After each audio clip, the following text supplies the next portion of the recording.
यही बोल रहे हैं कि partners to be agent of firm. Simple सा डेफिनेशन जो बोलता है, पार्टनरशिप का जो डेफिनेशन बोलता है कि two or more than two. अगर एक आदमी है तो उसको पार्टनरशिप फर्म नहीं बन सकता, लेकिन अगर दो या दो से अधिक लोग कोई भी चीज बनाते हैं तो वो पार्टनरशिप कहलाएगा, for sharing a profit to conduct a business. इतना क्लियर है, ठीक है। अब दो या दो से लोग ज्यादा लोग बिजनेस कंडक्ट कर रहे हैं तो फिर agent to be the firm, firm principal होगा। जो फर्म है वो प्रिंसिपल होगा और बाकी लोग उसके एजेंट होंगे। ये सिंपल सा डेफिनेशन बोल रहा है हमारा सेक्शन 18 इंडियन पार्टनरशिप एक्ट 1932 का। इतना सबको समझ में आ रहा है? प्लीज एक बार यस और नो।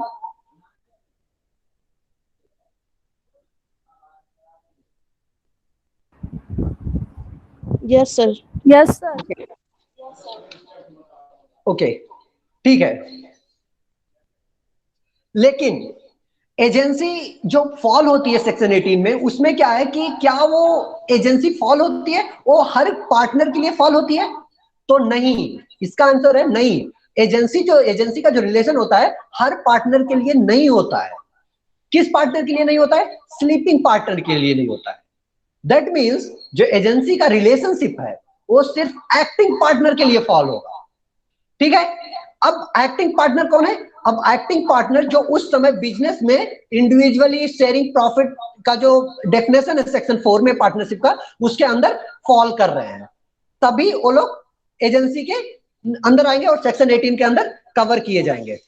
अब आगे बढ़ते हैं सेक्शन 19 पे। सेक्शन 19 क्या बोलता है कि implied authority of the partners as agent of the firm. Implied मतलब कि बाय कंडक्ट ऑफ वर्क। क्या मतलब उनका अथॉरिटी क्या है कि फर्म के थ्रू, या फर्म कैसे है इंप्लाइड एक्ट ऑफ उनके एजेंट है, जो पार्टनर्स है एजेंट ही कहलाएंगे फर्म के। तो अगर कोई भी काम पार्टनर्स कर रहे हैं तो उसके लिए फर्म लाइबल कैसे होगा? ठीक है, ये बात करता है सेक्शन 19। या फिर अगर कोई काम होल एज ए फर्म कर रहा है तो बाकी के पार्टनर्स लाइबल कैसे होंगे, ये भी बात करता है सेक्शन 19 में। मतलब कि सिंपल सा इसका यह है कि इसमें provision of section 22 of Indian partnership act fall होता है कि partners are bound by the firm. मतलब अगर फर्म का कुछ चीज होता है, अगर फर्म कोई एक्ट करता है तो लाइबल कौन होगा? पार्टनर लाइबल होगा। या फिर अगर पार्टनर कोई एक्ट करता है, कौन सा एक्ट करता है? जो कि रूल और रेगुलेशन के अंदर फॉल होता है, जो कि ऑर्डिनरी इन नेचर है, किसके? फर्म के। तो लाइबल कौन होंगे? सारे के सारे पार्टनर लाइबल होंगे। फिर से वही दो गोल्डन लाइन 18 से 30 जो सेक्शन डील होते हैं उसमें दो गोल्डन लाइन है। वो लाइन क्या क्या है? वन टू ऑल और ऑल टू वन। जो लाइबिलिटी फॉल होगी वो एक के द्वारा सभी को फॉल होगी और सभी के द्वारा एक को। तो यहां पे भी सेम है जो कि सेक्शन 22 में बात करता है इंडियन पार्टनरशिप के, कि partners are bound by firm. मतलब पार्टनर्स फर्म के अधीन काम करेंगे, और अगर पार्टनर्स के द्वारा कोई भी गलती की जा रही है तो इंप्लाइड अथॉरिटी किसके पास होगी? फर्म के पास। या फिर फर्म कोई ऐसा एज ए होल फर्म अगर कोई मिस्टेक करता है तो इंप्लाइड अथॉरिटी या इंप्लाइड लाइबिलिटी किसके पास होगी? सभी के सभी पार्टनर्स के पास, राइट। अगर सेम चीज, अगर कोई भी इंडिविजुअल फर्म के नाम पे कोई काम करता है तब भी फर्म लाइबल होगा। लेकिन वो जो एक्ट है वो नॉर्मल नेचर का होना चाहिए, ऐसे नहीं कि बियॉन्ड द पावर होना चाहिए फर्म के। अब भाई जो फर्म काम ही नहीं कर रहा है उसके लिए कोई थर्ड पर्सन जाए और जाके बोले कि नहीं इस फर्म का काम है, और वो अपने इंडिविजुअल प्रॉफिट के लिए जाके बोल दे कि ऐसा ऐसा ऐसा है और उससे जाके पैसा ले ले, तो भाई इस केस में फर्म लाइबल होगा? नहीं होगा, क्योंकि वो फ्रॉडुलेंट एक्ट कर रहा है। अब उस केस में जो पार्टनर है वो पार्टनर तो लाइबल होगा लेकिन वो इंडिविजुअल बेस पे लाइबल होगा, ना कि फर्म एज ए होल, क्योंकि वो इंडिविजुअल प्रॉफिट के लिए कर रहा है फर्म का गलत इस्तेमाल करके, ठीक है। लेकिन सेम चीज इसी में ऐड कर लो कि जो भी एक्ट कर रहे हैं वो बिजनेस के लिए कर रहे हैं। कौन से बिजनेस के लिए? जो फर्म स्टेबलाइज किया गया जिस बिजनेस के लिए, उस बिजनेस के लिए कर रहे हैं। ठीक है, तभी लाइबिलिटी, इंप्लाइड लाइबिलिटी फॉर्म होगी सेक्शन 19 के अंदर, सभी पार्टनर्स के ऊपर। अगर पार्टनर्स कोई चीज कर रहे हैं तो फर्म के ऊपर। ठीक है, केस लॉस हम लोग लास्ट में डील करेंगे। 5 केस लॉस है सेक्शन 18 से 30 के बीच में। तो एक बार सेक्शन वाइज चलते हैं और नॉर्मली मतलब जो सिंपल वर्ड्स में इसको समझेंगे, बाकी का बाद में देखते हैं। सेक्शन 20 जो बात करता है, extension and restriction of partner implied authority. अगर सेम चीज, एक्सटेंशन मतलब कौन उसमें शामिल होगा और कौन शामिल नहीं होगा, ये बात करता है कौन से अथॉरिटी में? इंप्लाइड अथॉरिटी में। अगर देखो बाइंड बाय फर्म जब आ जाती है तो सभी के सभी पार्टनर्स जो हैं, 4 पार्टनर्स हैं, 5 पार्टनर्स हैं, 6 पार्टनर्स हैं, कितने भी पार्टनर्स हैं, maximum partners can be 50 according to Indian companies act section 464 2013। तो ये चीज क्लियर है। पहले था 10 for banking non banking purpose and 20 for non banking purpose. ठीक है, तो 50 के 50 पार्टनर अगर मैक्सिमम चलो मान के चलते हैं, तो अगर फर्म कोई मिस्टेक हो रहा है तो इंप्लाइड अथॉरिटी जाएगी किसके पास? सारे के सारे पार्टनर्स के पास। लेकिन अगर कोई इंडिविजुअल बेस पे, जैसे कि फर्म को इस चीज का बिहाइंड द पावर आर्बिटर डिक्टा कोई काम कर रहा है या फिर कोई चीज हो रहा है, तो फिर कौन लाइबल होगा? वो इंडिविजुअल ही लाइबल होगा, ना कि फर्म होगा। तो यहां पे सेक्शन 20 यही बात करता है। Section 21 partners authority in an emergency. अब भाई ये चीज हम लोग राइट्स में भी पढ़ते हैं कि पार्टनरशिप पे जब राइट्स पढ़ते हैं कि इंडिविजुअल का राइट्स क्या होता है, तो पार्टनर्स अथॉरिटी जो होता है कि अगर कोई केस इमरजेंसी आ जाती है, इमरजेंसी की मतलब सिचुएशन है करो या मरो टाइप का, कि नहीं अब कुछ करना ही पड़ेगा, तो अगर पार्टनर बोनाफाइड इन नेचर, अगर गुड फेथ में मतलब अच्छे के लिए, फर्म के अच्छे के लिए कोई काम ऐसा कर रहा है जिसके थ्रू कि फर्म का बेनिफिट होगा, या फिर अगर नहीं किया तो फर्म का बहुत ज्यादा लॉस हो जाएगा, तो उस केस में फर्म की लायबिलिटी बनेगी उस कार्य पे जो कि बिना किसी कंसेंट के, बिना किसी पार्टनर के कंसेंट के, बिना किसी नोटिस के, फर्म को बिना बताए वो एक इंडिविजुअली एक डिसीजन लेके इमरजेंसी केस में वो काम करता है। ठीक है,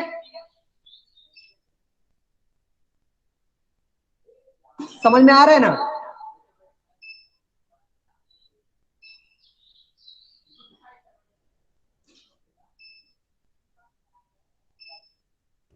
यस सर, नो, कुछ तो बोलो यार।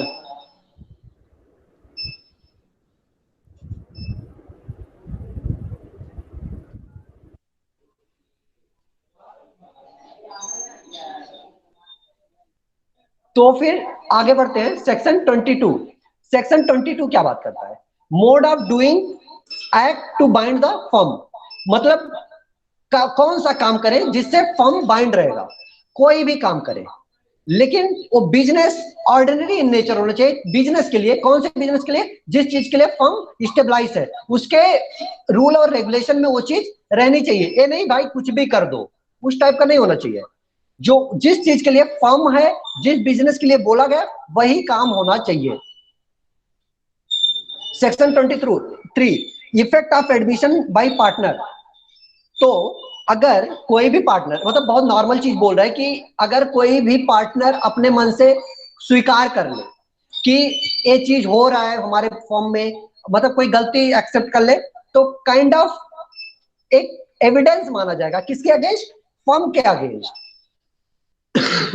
सॉरी, फर्म के अगेंस्ट बिजनेस माना जाएगा।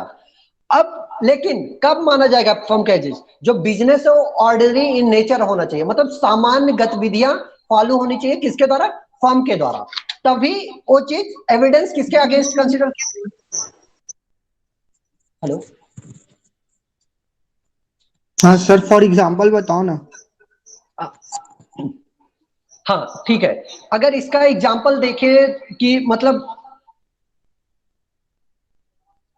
अगर कोई फर्म में मतलब ऐसी गतिविधि चल रही है जो कि मतलब ठीक है किसी को पता नहीं है, मतलब अब जो पार्टनर्स हैं वो जाके कहीं फील्ड में डील कर रहे हैं, किसी को पता नहीं है कि फर्म में क्या चल रहा है, एक बंदा गया, भले ही वो काइंड ऑफ वर्क हुआ है या नहीं हुआ है पार्टनरशिप में फर्म के द्वारा, लेकिन वो जाके पहले ही बोल देता है कि हमारे फर्म में ऐसा ऐसा चीज हो रहा है, तो कोई भी एविडेंस की और जरूरत ही नहीं है।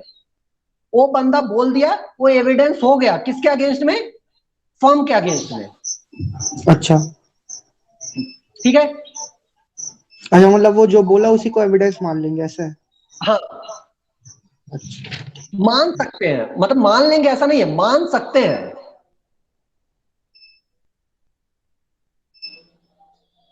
ठीक है। Yes sir. देखो सेक्शन यहाँ 20। पे जो एक्ट है वो ऐसा होना चाहिए जो ऑब्लिगेशन जनरेट करता है पार्टनरशिप पे। तो ऐसा हर काम जो ऑब्लिगेशन जनरेट कर दे फर्म के ऊपर, तो वो सभी के सभी क्या माने जाएंगे? वैलिड माने जाएंगे।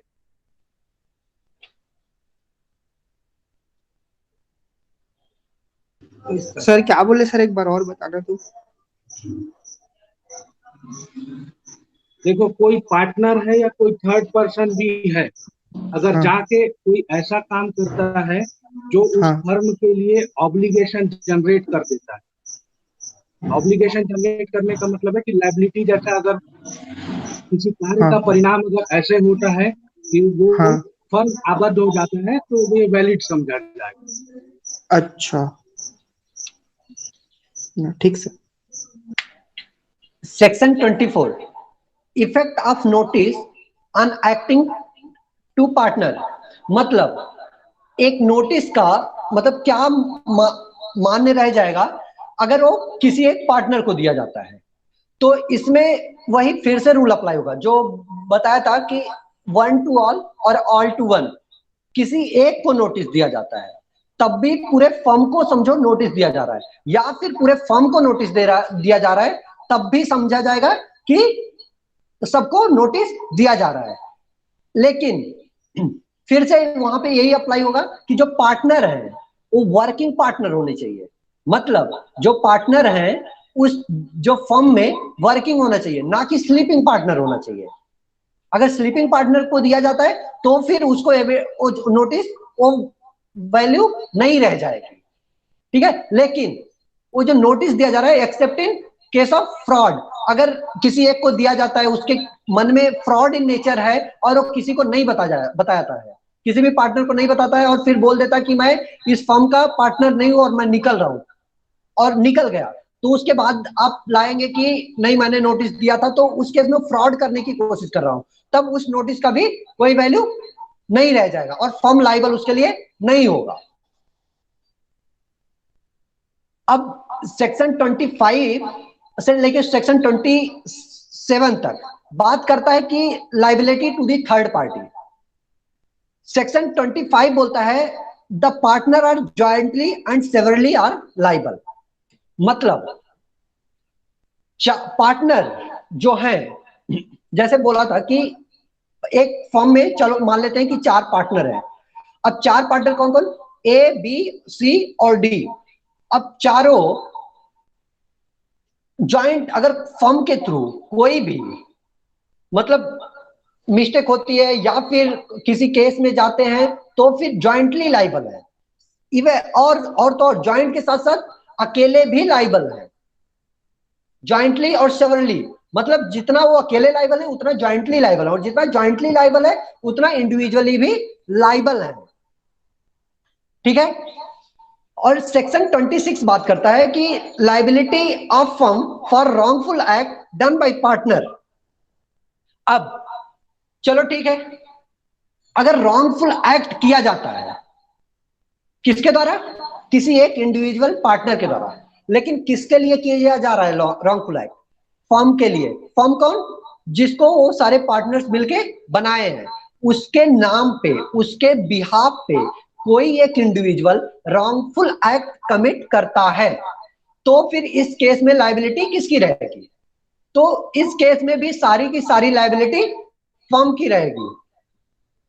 तो यहां पे भी जितना लायबिलिटी उस एक पार्टनर का होगा उतना ही लायबिलिटी सारे के सारे पार्टनर्स का होगा जो कि उस फर्म में पार्टनर हैं। लेकिन यहां पे भी लाइबिलिटी जो जाएगी वो सिर्फ एक्टिंग पार्टनर पे जाएगी, ना कि माइनर पार्टनर पे, सॉरी स्लीपिंग पार्टनर पे जाएगी। ठीक है। सेक्शन 27 जो बात करता है कि liability of firm for miss application by partner. तो अगर इसमें भी सिंपल सा यही है कि अगर कोई भी मिस एप्लीकेशन किया जाता है किसके द्वारा, किसी एक इंडिविजुअल पार्टनर के द्वारा, या फिर 2 पार्टनर के द्वारा, 3 पार्टनर के द्वारा, या आधे से ज्यादा पार्टनर के द्वारा, कोई मतलब नहीं रखता। लाइबिलिटी किसकी होगी? फर्म की होगी। सारी की सारी लाइबिलिटी फर्म की होगी। यहां पे भी वही लॉ अप्लाई होगा, 1 to all और all to 1। ठीक है। अब यहां तक क्लियर है कि लाइबिलिटी हो गया और अथॉरिटी हो गया, इंप्लाइड अथॉरिटी हो गया। अब बात करते हैं होल्डिंग आउट, जो कि बात करता है सेक्शन 28 में। अब सेक्शन 28 जो बात करता है कि होल्डिंग आउट में anyone who represents by word spoken or, मतलब कोई भी बंदा जो मतलब ऐसा दिखाता है, कैसे? बोल के, लिख के, या बाय कंडक्ट ऑफ वर्क कि वह इस फर्म का पार्ट है, या फिर अपना नाम देता है कि उसका नाम इस्तेमाल किया जाए इस फर्म के लिए, या फिर ऐसा होता है कि उसका नाम इस्तेमाल किया जाता है लेकिन वो पार्टनर नहीं होता है, लेकिन उसको इस चीज की नॉलेज होती है और वो जाके मना नहीं करता है। ठीक है। तो भी उस केस में लाइबल कौन होगा? सारे के सारे लाइबल होंगे और पूरी फर्म लाइबल होगी। लेकिन सॉरी, अगर सेम चीज, लेकिन वहां पे भी क्या होना चाहिए कि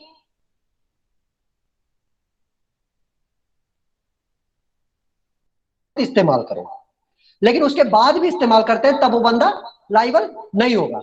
ऐसा इसलिए किया जाता है कि एक होता है कि गुडविल, किसी आदमी का टैग बिकता है। फॉर एग्जाम्पल, जैसे मान लेते हैं कि हीरो का बाइक है, लेकिन अब हीरो अपना बाइक बनाना बंद कर दिया। ठीक है। इन केस इमरजेंसी, तो हीरो अपना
हेलो। नेट नेटवर्क इशू है, लाइन कट गया है शायद।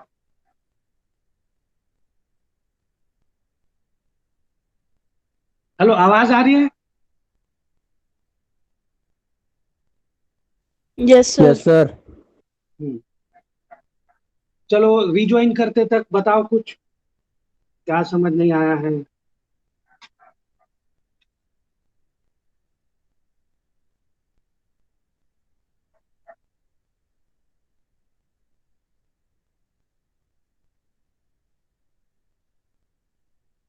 देखो, जो सेक्शन 28 है ना, वो सिंपली ये बोलता है कि अगर आप मिस रिप्रेजेंटेशन करते हो, मिस रिप्रेजेंटेशन करने का मतलब क्या होता है कि आप कोई ऐसी बात बोलते हो और सामने वाले को उस स्टेटस में लाते हो कि वो आपकी बातों को मान जाए, भरोसा कर ले ऐसे करके। ठीक है। तो मिस रिप्रेजेंटेशन से अगर आप कोई चीज करवाते हो तो वहां पे क्या होगा कि जानबूझ, है ना, यहाँ पे जानबूझ के वेबडेशन अगर मिस रिप्रेजेंटेशन होता है तो क्या है, वहां पे जो फर्म है वो लाइबल हो जाएगा। और जो सबसेक्शन 2 है वो बोलता है कि यहीं पे अगर उस पार्टनर की डेथ हो गई है, ठीक है, और पुराने नाम से ही अगर आप ऐसा कुछ काम करते हो, तो वहां पे जो फर्म है वो लाइबल नहीं होगा ऐसे करके। तो लाइबिलिटी देने वाली बात करता है सेक्शन 28 है, और जो मतलब सब सेक्शन 1 है और सब सेक्शन 2 है, ठीक है।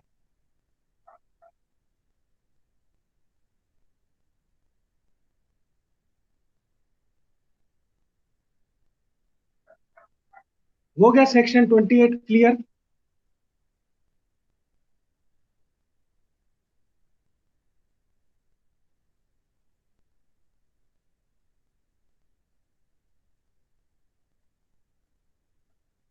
हेलो? सर ये जो सब क्लॉज 2 है इसमें जो जिसकी डेथ हो गई है उस पार्टनर के नेम से अगर फर्म नेम चलेगा तब फिर होगा ना, लायबल नहीं हाँ, होगा। हाँ। ठीक है।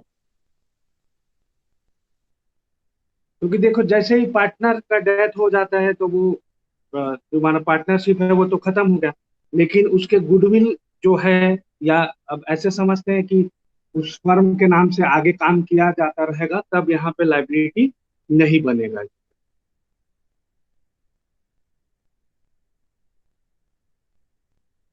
ठीक है।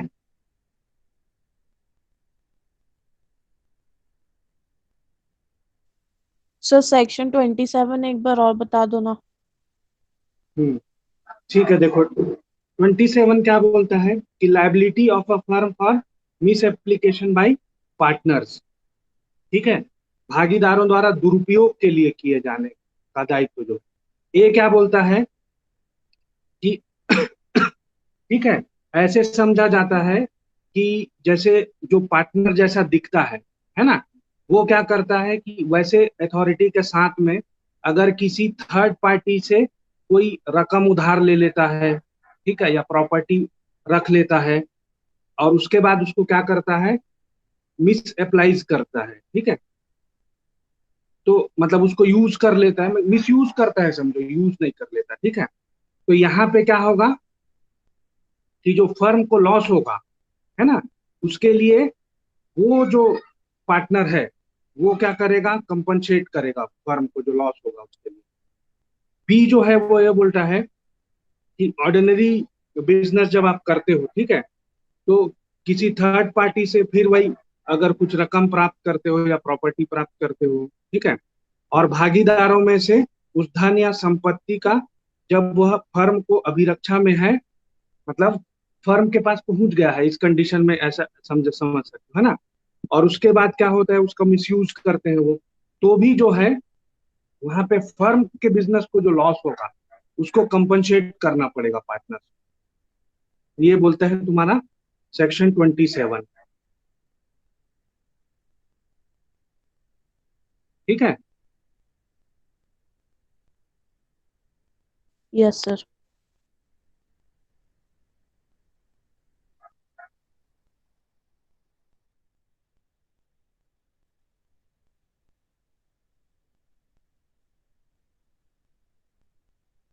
हाँ दिनेश, आवाज आ रही है तुमको?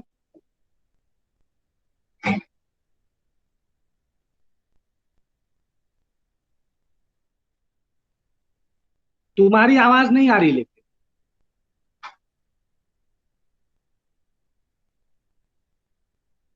एक बार रीज्वाइन रीज्वाइन करो तो।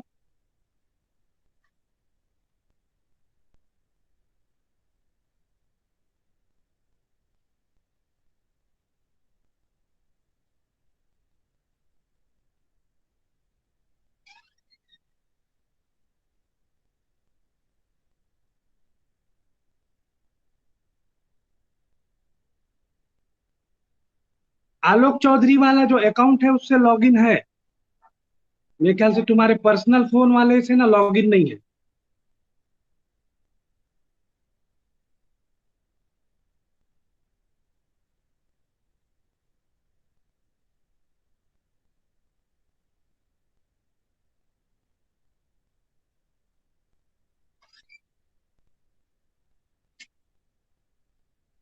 हाँ, ज्वाइन हो गया।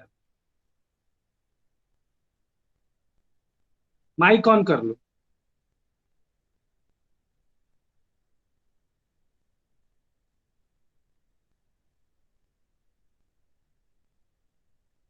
हेलो, सुनाई दे रहा है सर? हाँ सर, हाँ हाँ ठीक है जी। ठीक है सर। तो सेक्शन 29 है जो बात करता है rights of transferee of A partners interest. तो मतलब एक ट्रांसफरी कौन, जिसको ट्रांसफर किया जा रहा है, उसका अधिकार क्या है पार्टनर्स के इंटरेस्ट के लिए। तो उसका अधिकार है कि जो पहले नंबर जो ट्रांसफर हो रहा है वो ट्रांसफर क्या होगा, प्रॉफिट ट्रांसफर होता है, ना कि लॉस ट्रांसफर होता है। अगर कोई भी पार्टनर कुछ ट्रांसफर करना चाहता है दूसरे को कि मैं अपना चीज ए पार्ट ट्रांसफर करना चाहूंगा, तो वो ट्रांसफर क्या कर सकता है, सिर्फ प्रॉफिट ट्रांसफर कर सकता है, ना कि लॉस ट्रांसफर कर सकता है। जो जनरल टर्म में बात करता है सेक्शन 29, जो कि मतलब सिंपल लैंग्वेज में बोलता है कि जो डायरेक्ट लैंग्वेज है वो बोलता है कि a transfer by a partner of his interest in the firm either absolute or mortgage or by certain or by creation by him of a change on such interest does not entitle the transferee during the continuance of the firm to interfere the conduct of the business or to require accounts or to inspect the books of the firm, but entitle the transfer only to receive the share of profit of transferring property, and the transferee shall accept the account of profit agreed by the partners। मतलब partner जो है उसका जो transferee है उसके पास right क्या है कि वह जो इंस्पेक्ट जो बुक अकाउंट है उसको इंस्पेक्ट मतलब उसका देख नहीं कर सकता, उसको मतलब देखना है कि मतलब क्या चल रहा है क्या नहीं चल रहा है, वो चीज भी नहीं देख सकता। लेकिन वो क्या कर सकता, वो शेयर ऑफ प्रॉफिट कर सकता है किसके through, by agreed of partners, मतलब जब उसके पार्टनर्स के थ्रू एग्री करके। ठीक है।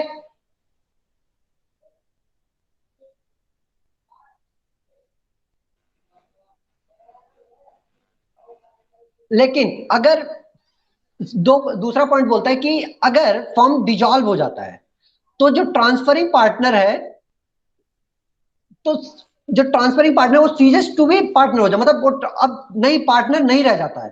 तो जो ट्रांसफरी है उसका हक बनता है कि रिमेनिंग पार्टनर जो हैं उनसे वो ले सके, जो उसको एसेट्स था जो उसका, उसको वो मांग सकता है। ठीक है, ये बात करता है सेक्शन 29 में। ठीक है। अब सेक्शन 30 बात करता है minors admitted to the benefit of partnership. जो माइनर्स हैं, पहले नंबर एक चीज है कि क्या माइनर्स पार्टनर हो सकता है किसी फर्म का, तो एक लाइन में नहीं, कोई भी माइनर पार्टनर फर्म में पार्टनर नहीं हो सकता है। लेकिन वो हो सकता है कब, कि वो शेयर लॉस जो शेयर कर सकता है, क्या प्रॉफिट, सिर्फ इवन लॉस भी नहीं शेयर कर सकता, वो सिर्फ क्या शेयर करेगा, प्रॉफिट शेयर करेगा। और उसके पास उसमें but he have all the rights, जैसे कि बाकी के पार्टनर्स के पास राइट होता है कि वो अकाउंट बुक चेक कर सकते हैं, डिसीजन दे सकते हैं, कि इस मीटिंग में ज्वाइन कर सकते हैं। वो सारे के सारे राइट्स किसके पास होते हैं, एक माइनर के पास होते हैं। अब इसका दो पॉइंट है, अब बहुत आसानी से मिल जाएगा, नोट्स है, राइट्स और ड्यूटीज ऑफ माइनर्स पार्टनर, जिसमें पूरा एक्सप्लेन किया गया है।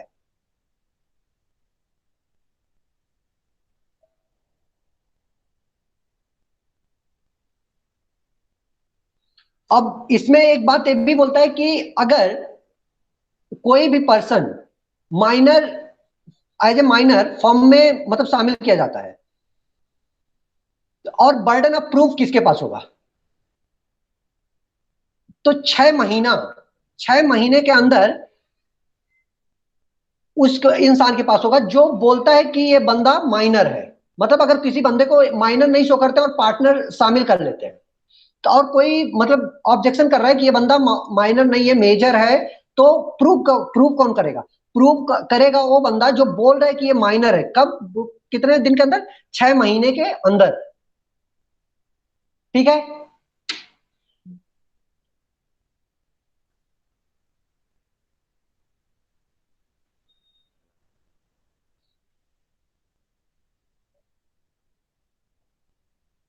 और अगर वो माइनर जो है वो after attending the age of majority और पार्टनर नहीं बनना चाहता है तो उसकी मर्जी है, चाहे तो नहीं बन सकता है। ये बात करता है सेक्शन 30 सब क्लॉज 8 में, उसकी मर्जी है, लेकिन वो जो उसके बाकी एसेट्स है, जो शेयर्स है, वो उसको मांग सकता है।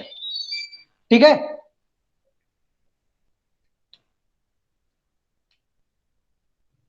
ठीक है, अभी तक क्लियर है?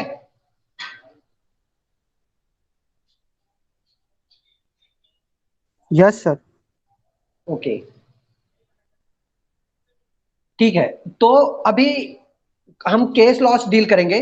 केस लॉस मतलब जो बात करते हैं, मतलब मैं सेक्शन बता दे रहा हूं कि किस किस सेक्शन के जो इंपॉर्टेंट केस लॉस है उसको। सेक्शन 19 का केस है कि जो बात करता है mercantile credit company limited versus Garrod. इसमें बात करता है कि जो इंप्लाइड अथॉरिटी की बात होती है, जो फर्म की बात होती है, तो इसमें क्या बोलता है? तो जो इसमें बोलता है कि sale and purchase of second hand car could be considered to be the business of firm. मतलब जो सेकंड हैंड कार का, मतलब जैसे एक गैरेज है, वो सेकंड हैंड कार का सेल करता है, उसको खरीदता है, फिर बेचता है, फिर खरीदता है, तो उस केस में जो है उसको कंसिडर क्या किया जाएगा? फर्म कंसिडर किया जाएगा। और इंप्लाइड अथॉरिटी किसके ऊपर फॉल होगी? उस फर्म के ऊपर फॉल होगी, जो कि मान लेते रहे जिसको हमने नाम दिया गैरेज, तो उसके ऊपर फॉल होगी। ठीक है, ये बात किया है case mercantile credit company limited versus Garrod में। और दूसरा है कि हिगिंस वर्सेस बेचॉम। अब ये भी केस है सेक्शन 19 का, जिसमें बात किया है absolute prohibition of unilateral borrowing. Unilateral borrowing क्या होता है कि एक आदमी को कुछ पैसा चाहिए, अब पैसा उधार चाहिए, अब वो बंदा क्या करता है कि जाके फर्म के नाम पे पैसा ले लेता है दूसरे से। ठीक है, तो एक प्रोहिबिट किया गया, उसके लिए फर्म लाइबल नहीं होगा। उसका इंप्लाइड अथॉरिटी, जो इंप्लाइड लाइबिलिटी जो बात करता है सेक्शन 19 में, उसके लिए जो लाइबिलिटी है वो फर्म की लाइबिलिटी नहीं होगी। इस केस में बात करता है हिगिंस वर्सेस बेचम में। अब इसका भी मतलब सेक्शन 19 में लिमिटेशन और रिस्ट्रिक्शन है। ये भी मतलब बहुत आसानी से नोट्स मिल जाएगा, तो एक बार उसको देख लेना। अब आगे है सेक्शन 26 का एक केस है, Lloyd versus Grace Smith and company.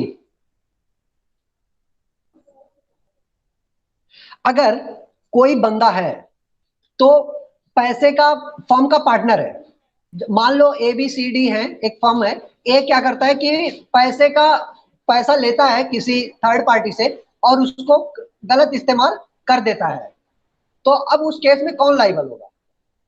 उस केस में जो लाइबल होगा वो फर्म लाइबल होगा। इस केस में बात करता है।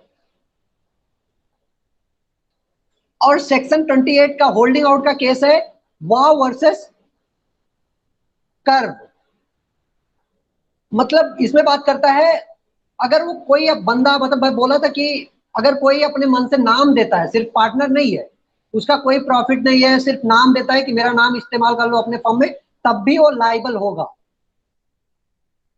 ठीक है, क्यों लाइबल होगा? क्योंकि वो क्रेडिट ले रहा है फर्म में, मतलब उसके नाम का क्रेडिट बिक रहा है, तो उस केस में वो लाइबल होगा। सेक्शन 30 जो माइनर वाला है, उसका एक केस है धर्मवीर वर्सेस जगन्नाथ। इसमें बात करता है कि जो मतलब जो बात होता है कि अगर एक पार्टनर, जैसे 4 पार्टनर है, तो जितनी लाइबिलिटी और राइट ए को दिया जाता है, उतनी ही लाइबिलिटी और राइट दूसरे पार्टनर को दिया जाता है। तो उस केस में माइनर जब एडमिट होता है तो ये चीज नहीं होती है। जब माइनर के लिए जो राइट्स है वो सिर्फ प्रॉफिट इन नेचर के जितने राइट्स और लाइबिलिटीज है वही फॉल होंगे, ना कि लॉस के शेयर के। ठीक है, क्लियर?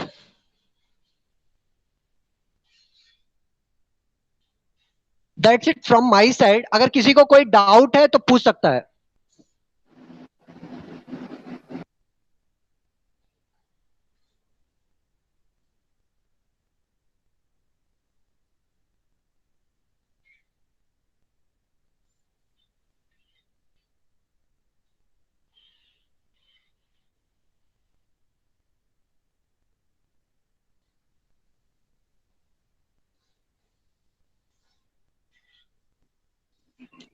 क्यों बच्चे लोग डाउट नहीं है क्या कोई?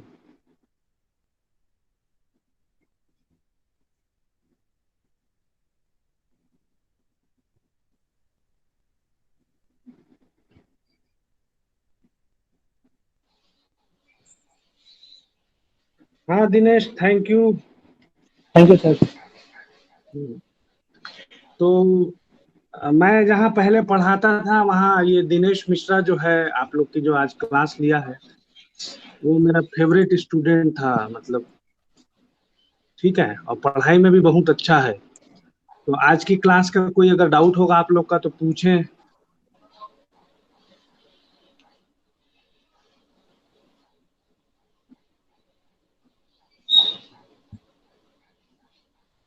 क्यों भूमिका, फैजान क्लियर है? संजना, आयुष शुक्ला? सर अभी समझ आ गया है, अभी एक बार और पढ़